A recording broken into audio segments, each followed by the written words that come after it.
క్రీస్తునందున్న ప్రియులకు ప్రేమతో వందనాలు తెలియజేయుచున్నాను. అక్టోబర్ నెల 31వ తేదీ 2025. ఈరోజు దేవుడు మనకు చేస్తున్న వాగ్దానం ఏమిటనగా, యెషయా గ్రంథము 43వ అధ్యాయము 5వ వచనం మొదటి భాగం.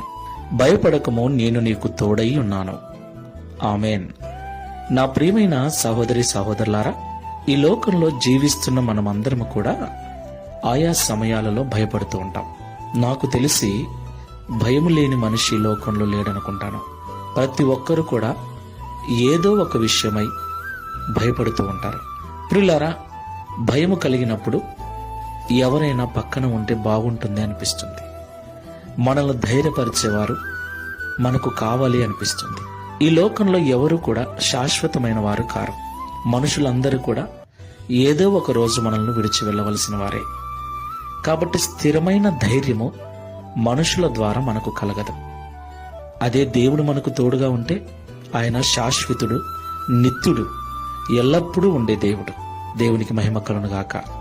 ఆ ప్రభువు అంటున్నాడు, భయపడకుము, నేను నీకు తోడై ఉన్నాను అని. దేవునికి మహిమ కలుగునుగాక.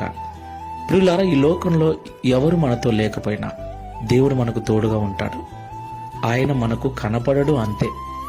నీవున్న చోటున నేనుంటానని ఆయన సెలవిచ్చాడు.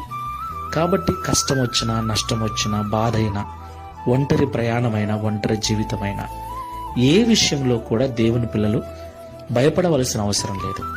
ఎందుకంటే ఎవరు విడిచినా, ఎవరు లేకపోయినా మనము నమ్మిన దేవుడు నిత్యము మనతోనే ఉంటాడు. ఆ విషయాన్ని నమ్మి ధైర్యంగా ముందుకు వెళ్ళటమే దేవునికి మహిమ కలుగునుగాక.